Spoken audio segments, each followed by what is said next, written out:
Here are the do's and don'ts that you need to know to play in a top tier aircraft in War Thunder. Hello guys, once again it's Matt. Today we have another video. Thank you all the members of the Patreons. Make sure to subscribe and let's get going. First we're going to talk about the don'ts, okay? Try to stay away from doing these at a certain point at least. The first one is flying high. Well, what are you even talking about, Matt? You always fly high. Well, don't fly high if you don't know what you're doing. To be honest, it is going to make you a lot more frustrated playing the game. BVR, beyond visual range, that means when you are trying to attack a target from above a range that the human eye can actually detect anything, can be amazing, can be fun for certain people, but to be honest, it can be really annoying for the person that it's actually learning. Okay, if you know that there is especially if you know that there is an enemy aircraft that is superior to yours, right? So it's something that try to dip your toes before jumping in the water. Okay, try to learn how to use radar missiles, everything with that. And I'm not talking about like early Sparrows and early R-23s. This is a completely different missile. R-27s, Sparrow M's, stuff like that. They're way more capable. So if you don't know what you're doing, you will get shot down very easily, especially depending on the aircraft that you fly, okay? Another don't is don't overuse your countermeasures, guys. Separated countermeasure drop is coming to War Thunder. It was already confirmed in the roadmap. But until then, if your aircraft doesn't have a lot of those, you know, a lot of countermeasures especially, don't overuse them. Of course, if it's an F-14B, a Gripen, aircraft that have more than 100, of course you can just spam them and it's okay. But aircraft like early F-16s or even aircraft like the Su-27, I mean, it does have 96 if I'm not mistaken, but it's not that much, you know. So aircraft that don't have a lot of flares, MiG-29s, MiG-23s, MiG-21s, the F-5, aircraft like that, don't overuse the countermeasures just for the sake of peace of mind. I see a lot of people doing this, even me, you know, like I have this video, but I do that as well, you know. It's not like I'm safe from this type of critic, to be honest.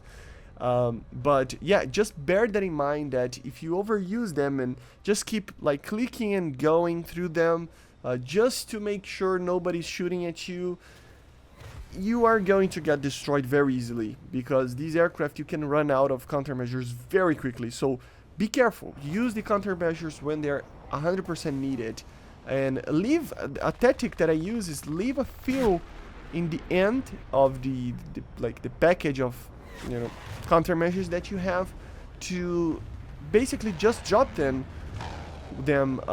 when you know 100% that a missile is coming towards you, okay?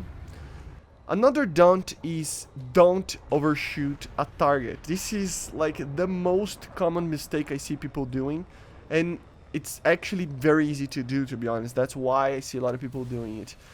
These aircraft are pretty fast, like way faster than you are accustomed in the lower ranks. So overshooting when getting into a dogfight or trying to surprise attack anybody or just getting to a target, no matter what, from up close, you know, is really easy to make you overshoot, because you're just coming really fast and you don't think too much about the speed that you are in. And these aircraft, they do go fast, as I said. So the MiG-29s, the Su-27s, the F-16s, the F-15s, F-14s, all these aircraft can be really fast, and they will not be able to turn very well at Mach 1.2 when you are approaching a target, right? So you are basically prone to be counteracted with your overshoot and get an R-73 on your 6 at a 1.5 kilometer range or something. Not really the most effective thing that you have to do, right? And then we go for some of the do's, like some of the stuff that you need to learn how to do it to stay meta basically right now, nowadays, right? Save your missiles. Do save your missiles, guys. The main thing is have parameters for shooting missiles. Have a limited range for the shot. For example, I'm not gonna fire a missile until I'm at X distance. a certain speed that you need to be in. For example, I need to be at least supersonic to fire this radar missile. If a target is dropping flares, for example, preemptively, you should hold it or shoot it. Decide these and have these parameters at first. Try to get accustomed to the parameters of the turning of the missiles. For example, if I'm playing with an A9M, I will be a lot more careful when shooting the missile in a dogfight than if I was with the R73. The thing is that the better the missile is for that particular parameter, the more loose that parameter will be. So remember, have patience. The more missiles you have later in the match, the more chances you have to basically win the match, right? And get a lot more kills. So have this in mind and you will be golden, okay?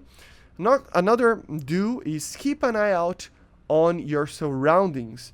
Situational awareness was already really important in the lower ranks. So imagine now against targets that can kill you easily from more than 10 kilometers without you even see it coming sometimes, right? So of course, when you are in a lower rank, you have a lot more time to react when somebody is sneaking on to you. But once you have missiles that are flying Mach 2 plus, Mach 3, at 10 kilometer plus ranges, you will not see these missiles coming, you will not see the aircraft coming, and I mean, the aircraft themselves, they're really fast, even for gunshots, so it's really easy to get overwhelmed, especially in the middle of a furball, right? So keep an eye out, especially above you. It's always a good strategy to fly high, if you know what you're doing, and attack people from above with IR guided missiles. Nobody keeps an eye out above them. So situational awareness is really, really important. It was already, but now in top tier is even more. So keep an eye out. And the last one of the do's and the last one of the list, stay with a strategy in mind. Don't rush towards 5 enemies just because you feel like Maverick from Top Gun, okay? You use your team and the terrain, of course, to help you win fights that you are in a disadvantage, okay? This is kind of obvious, but it really can be helpful if you have that mindset on the go, you know? Even if you get less kills in very specific scenarios, normally you will be a little bit more positive than negative because you will stay alive for longer, being able to get more kills. The thing is that it happens all the time, you know? If you are in a 1v3, for example, against 3 targets, if you don't use the terrain, you will have not a lot of chances to actually stay alive. If you are choosing a package of enemies to attack, try to do it with your friends, or I mean, your teammates, right? Don't just jump on them and try to do everything. This is normally the best way to go back to the hangar. You just are basically rushing everybody, right? So have a strategy in mind and always keep that strategy in mind, you know? So I'm gonna go here, for example. If I see a certain number of enemies, I will go 180 and go to that direction because the friendlies that I have in my team are there, and then I can help them attack over this place or anything like that, right? So have an idea of a strategy, even if it's very simple, in mind, and it will help you a lot. It will give you a lot more chances when getting into bad situations, and maybe not even getting you into these bad situations at all, right? So it really does help a lot. But yeah, guys, basically this is it. I hope you enjoyed. Make sure to subscribe, and I see you guys on the next one. Bye, guys.